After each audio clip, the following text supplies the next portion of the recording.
You really thought she'd choose you over me? The words came not from her lips but from his. The man standing tall in his perfectly tailored navy suit, his voice echoing through the vaulted ceiling of the church as laughter rippled across the pews like wildfire, burning me in every direction I turned, and in that moment I felt the weight of every eye on me, some wide with pity, some gleaming with cruel delight, and even the priest looked down awkwardly at his Bible, as if hoping God himself might save me from this humiliation. But he didn't, because there she was, my bride in her silk gown. Tears not of sorrow, but of exhilaration streaming down her face as she clutched the arm of her ex, the one everyone said she was never really over, and as the whispers turned to outright snickers, I heard a woman in the second row mutter, "Poor guy, all that money and she still ran back." And another man laughed, "Guess money can't buy love after all." And I wanted to disappear, wanted the floorboards to split open and swallow me whole, but instead I stood frozen, fists clenched, heart pounding like a hammer in my throat. And then came the cruelest twist of all. She didn't even look at me when she whispered, "I'm sorry, but I can't go through with this." Her words meant for me, but her eyes locked on him. And with that the church erupted into chaos. Phones lifted to capture the spectacle. A dozen voices calling out, some taunting, some pleading, none of them kind, and I realized in that instant that my story had just shifted from celebration to betrayal in the span of a breath. Before we get deeper into this story, make sure you're subscribed and tell us in the comments where in the world you're listening from. My name is Daniel Harris. I'm 38 years old, born and raised in Columbus, Ohio. Though I've spent the better part of the last 15 years grinding through the corporate maze in Chicago, clawing my way up from a cramped apartment near Wrigleyville to a penthouse on Michigan Avenue. And I don't say that to brag, but to explain why this cut so deep. Because I built everything I had with my own two hands, every late night at the office, every deal closed, every sleepless night wondering if it was worth it was supposed to lead here, to this day, to the woman I thought would stand beside me, but instead it led to this open wound of humiliation. Now here's the part most people in that room didn't notice. While I stood there bleeding pride in front of them, while I let the sting of their whispers pierce me, I knew something they didn't, a secret advantage. A quiet card I had been holding close to my chest long before this moment ever unfolded. And though I won't reveal it yet, I will say this: humiliation has a way of clarifying who you are, and I was no fool walking blindly into this disaster. I met Claire 5 years earlier in the most ordinary of ways. A chance encounter at a diner just off Route 33 outside Columbus, where I'd stopped on a whim for coffee during a visit back home. And she had been waitressing that morning, her hair tied back in a messy bun, her smile quick and unforced, as she refilled my cup, and for reasons I couldn't explain then. I lingered longer than I should have, trading small talk about the Buckeyes, about how winters felt longer than they used to, about the jukebox in the corner that hadn't worked in years but still stood as some relic of small-town stubbornness. And she laughed when I told her I'd left for Chicago chasing the skyline but sometimes missed the flat Ohio fields stretching endlessly under the summer sun. And something about the way she tilted her head, as if weighing my words, made me believe she understood me better than most. I kept coming back to that diner during my visit, and soon enough one coffee became dinners, and dinners became weekends, until distance blurred into something more manageable, and before long I was introducing her to my city, showing her the steel and glass that had both made me and nearly broken me, and she told me she admired my discipline, my drive, that I was nothing like the men who had let her down before, words that now ring in my head with bitter irony. For years I believed her when she said she was done with him, the ex whose name she never liked to utter but whose shadow stretched over us like a thundercloud you try to ignore on a bright day. Because she swore I was different, swore that with me she saw a future, swore that this us was the thing she had been waiting for all along. The wedding planning became its own theater, my family traveling in from Ohio, her relatives whispering about how lucky she was to have landed a man who had built something out of nothing, and I allowed myself to believe that maybe, for once, love and effort would meet in the middle, that after years of sacrificing weekends and friendships to my career, I'd finally be rewarded with a home filled with laughter and warmth. But looking back, I see the signs I brushed aside. The late-night texts she dismissed as work friends. The sudden trips to visit her cousin that always left her glowing in a way I couldn't quite place. The way her eyes sometimes glazed over when I spoke about the future, as if she were imagining it with someone else. And yet I stayed because loyalty was carved into my bones, because once I commit, I don't back down, because I believe people could grow into the best versions of themselves. if you just gave them the stability to do it. So when she ran to him that day, leaving me standing there in the ruins of my pride, I wasn't just betrayed, I was exposed, stripped bare before everyone who had come to witness love, but instead feasted on scandal. I remember gripping the small silver money clip my father had given me years earlier, engraved with the words, "Hold steady," a phrase he always muttered when life got turbulent, and though I didn't know it then, that object would become the anchor of what came next, the symbol of my patience and the blade of my revenge. As the laughter echoed in that church, as the crowd watched me unravel, I made a silent promise, not the desperate kind of vow made in anger, but the cold, measured kind forged in clarity, that this betrayal would not go unanswered, that their laughter would turn to silence, and that when I moved, it would not be out of rage, but with the precision of a man who has nothing left to lose. And so I walked out of that church alone, the jeers still in my ears, but with a calmness they mistook for defeat, never realizing that in my silence, I was already beginning to plan the end of theirs. When I stepped out of that church, the sunlight hit me like a spotlight, unforgiving and sharp, and I swear I could still hear the muffled laughter through the heavy wooden doors. But I didn't run, didn't break. I just walked slowly down the stone steps, as if leaving a meeting that had gone a little longer than expected. And the crowd outside, smokers, late arrivals, kids running around the parking lot, looked at me with confusion, their faces asking questions I wasn't about to answer. And I remember a little boy tugging at his mother's sleeve and whispering, "Why is he alone?" Which felt like a knife twisting deeper. But I kept walking to the black Lincoln, waiting to take me to what should have been the reception, the champagne, the toasts, and I dismissed the driver with a quiet nod, preferring to be alone in the silence of my own humiliation. That night, as I sat in the empty penthouse staring out over Lake Michigan, the lights of the city glittering like shards of broken glass, my phone buzzed endlessly, calls from family, texts from friends, a couple of cruel messages from people I barely knew, but who had clearly heard the story already, because humiliation in this age doesn't stay local. It travels at the speed of a screenshot, and I ignored them all, letting the screen glow like a silent taunt. Claire didn't call, of course, and neither did he, and that silence was louder than any insult I'd heard inside the church, but it told me everything I needed to know.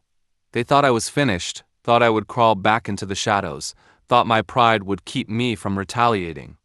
What they didn't know was that I had already begun to sketch the lines of something bigger, something colder, something designed not just to hurt but to dismantle them piece by piece.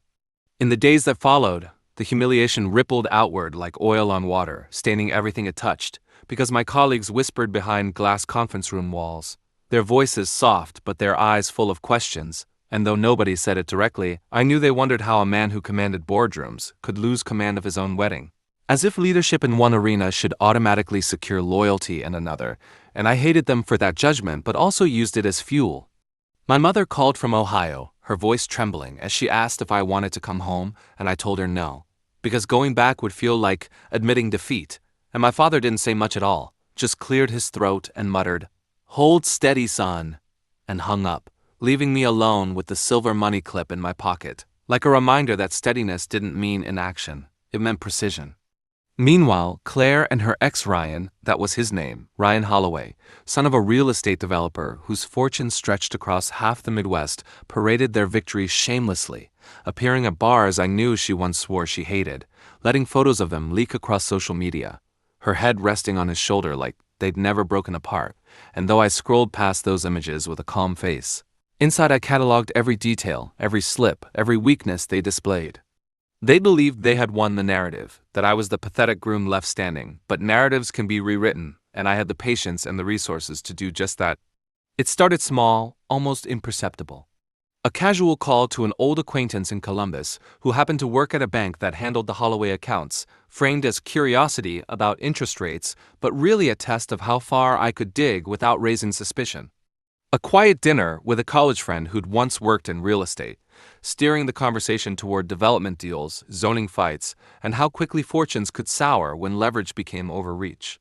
I pretended to be broken, kept my public face subdued, declining invitations, keeping to myself, letting them think I was licking my wounds while in reality I was weaving threads together into a net they wouldn't see until it closed around them. But then, just when I thought I had the upper hand, life decided to throw salt in the wound. A month after the wedding, Claire showed up at my office. She wore the same perfume she used to wear on our first dates, the one that smelled like citrus and pine after a summer storm, and for a split second my body betrayed me, remembering her touch. But then I saw the ring on her finger, his ring, not mine, and the way she tilted her head as if to pity me. "I just wanted to see how you were doing," she said, her voice soft, her eyes scanning the office as if measuring whether she'd made the right choice. I kept my face blank, my voice calm, and said, "Better than you think." She smiled faintly, like I'd confirmed her superiority, and then twisted the knife further. "Ryan and I are happy, Daniel. Really happy. I hope someday you can forgive me." It was then I knew she wasn't just careless, she was cruel, and cruelty has a way of boomeranging back harder than anyone expects. That night I returned to the penthouse, pulled out the money clip, and set it on the table, staring at the engraving like it might unlock the next step. And in the stillness, I felt the first true shift inside me. Not rage, not despair, but clarity. If they wanted to flaunt their victory, I would let them. Because arrogance blinds the eyes faster than any mask, and they were already blind. My secret advantage was still in my pocket, untouched, waiting for the right moment, and as I poured myself a drink and looked out again over the lake, I realized I didn't need them to believe I was strong. I needed them to believe I was weak, because only then would they stumble straight into the trap I was quietly setting. But just as that thought crystallized, my phone buzzed with a new message, from a number I didn't recognize but whose contents made my chest tighten, a single line that read, "You're not the only one planning revenge." And suddenly I knew this wasn't going to be as simple as I thought. The message haunted me through the night, its words glowing on the screen like a brand I couldn't shake. "You're not the only one planning revenge." And though I stared at it until dawn broke over the lake with a dull gray light, no second message came. No explanation, just silence, which somehow felt louder than any taunt. At first I thought it might be a prank, some cruel outsider trying to feed off my humiliation, but when I traced the number through an app, all I found was that it had been a prepaid phone purchased at a gas station in Naperville 2 days earlier, a dead end. Still, the implication gnawed at me. If someone else was planning revenge, against whom? Against me for the embarrassment of that wedding? Against Claire for her duplicity? Against Ryan for the empire his family wielded like a hammer?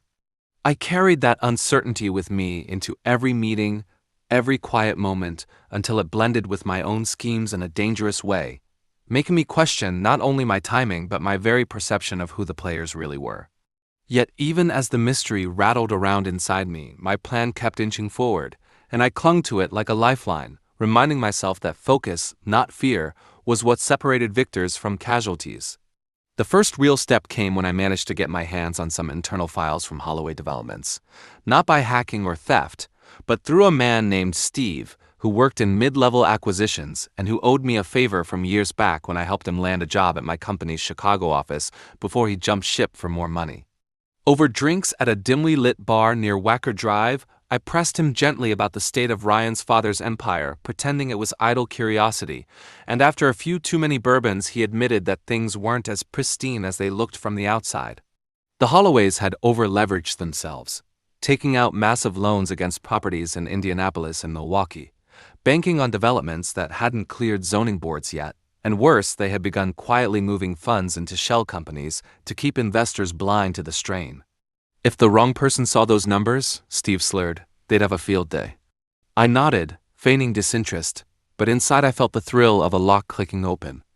Ryan's power, his arrogance, his smug triumph at the altar, it was all propped up on shaky ground, and I now had the blueprint of where to push.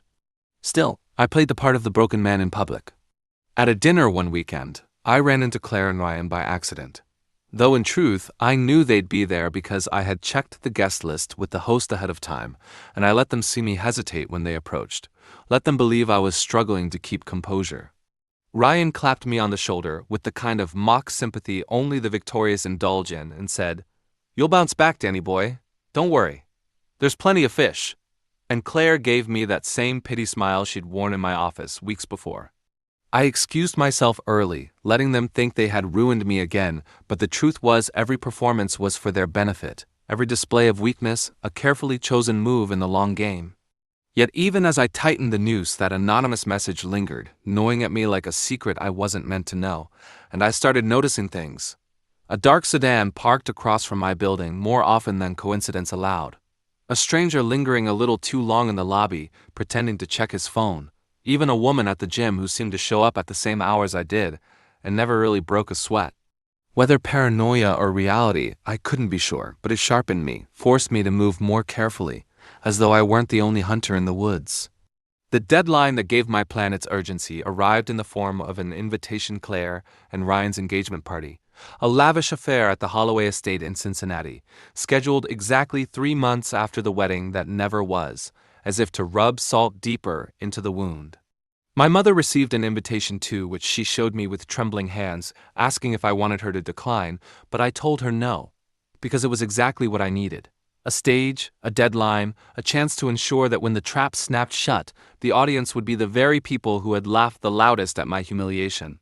The weeks leading up to it were a blur of calculated moves. Feeding select documents to a journalist I trusted under the guise of a whistleblower, planting questions in city council meetings about zoning conflicts, quietly buying up debts tied to Holloway shell companies through intermediaries so the paper trail wouldn't touch me. Bit by bit, the empire Ryan stood on began to creak under the weight of scrutiny, though he remained oblivious, too busy flaunting his reclaimed bride to notice the cracks forming beneath him. But then, just as everything seemed to align, the mystery voice in the shadows made itself known. A week before the party, I received a package at my penthouse, no return address, inside only a thin manila folder filled with photographs Claire and Ryan. Yes, but not the glossy social media ones. These were grainy, taken from a distance, and in one of them, Ryan was kissing another woman outside a hotel in downtown Chicago. The final photo was the one that nearly knocked the air out of me. Claire sitting alone in a cafe, staring at her phone, her face pale, her eyes wet, as if she had just discovered the betrayal herself. Alongside the photos was a single note. "We want the same thing."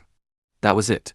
No signature, no demand, just a declaration that whoever was watching them was not my enemy but perhaps my unseen ally, though whether that made them more or less dangerous, I couldn't tell. Suddenly the board had changed, and what had begun as my solitary revenge now felt like a larger web I had only just stepped into. The night before the engagement party, I sat alone with the money clip in my hand, running my thumb over the engraved words, "Hold steady," and I realized that steadiness didn't mean clinging to the old plan at all costs. It meant adapting when the storm shifted, and the storm had shifted. The photographs gave me leverage I hadn't expected, a new angle of attack, but they also planted doubt. Was I being manipulated, fed information at someone else's pace? And yet, as I looked out at the Cincinnati skyline from the hotel room I'd rented, I felt the calm certainty settle over me again, because whether ally or trap, tomorrow I would step into that estate knowing more than they thought I did, and when the mask finally cracked on their perfect facade, I would be the one holding the strings. And so I went to bed with a strange peace, not knowing that the real reveal waiting for me at that party would not only flip my revenge on its head, but force me to question who the true betrayer in this story really was. The Holloway estate glowed like a jewel that night, its manicured lawns stretching out under strings of lanterns, the grand white-pillared mansion lit so brightly it seemed to defy the dark Ohio sky. And as I walked up the gravel path in my tailored suit alone, every eye turned to me in a ripple of whispers, because though I was technically an invited guest, I was also the man whose public humiliation had been the talk of every dinner table for months, and stepping into their world again felt like walking willingly into the lion's den, except this time I wasn't prey. The party was everything you'd expect: champagne towers, a jazz quartet under a tent, women in gowns that shimmered under the lights, and at the center of it all, Claire and Ryan, the king and queen of this grotesque fairy tale, her hand laced with his, their smiles wide and practiced for the crowd. I could see the satisfaction in Ryan's eyes when he spotted me, the way he leaned down to whisper something in Claire's ear that made her force a polite laugh, and as people stepped aside to let me pass, I heard snippets. "That's him. The one she left. What nerve showing up here." Guess he couldn't let it go. And I let them say it, let them believe it, because all it did was add weight to what was about to come. I sipped a drink, made polite small talk with acquaintances who looked at me with a mix of pity and morbid curiosity, all the while keeping the money clip in my pocket like a steady heartbeat, reminding me why I was here. The speeches began soon after, Ryan's father booming about legacy and family and growth, painting a picture of the Holloway empire as unshakable as the brick walls behind him. And when Ryan took the microphone, smug and radiant in his tailored tux, He turned the knife a little deeper, thanking everyone who supported us, even in the face of unexpected turns earlier this year, his eyes flicking to me, the crowd chuckling knowingly, and I felt the humiliation they wanted to resurrect, but I didn't flinch. When Claire finally spoke, her voice wavered slightly, and though she smiled, her eyes betrayed something else, a flicker of doubt perhaps, or maybe the weight of those photographs I had hidden away in my hotel safe. But before I could read too much into it, the applause swallowed her words and the band struck up again, and I knew the time had come.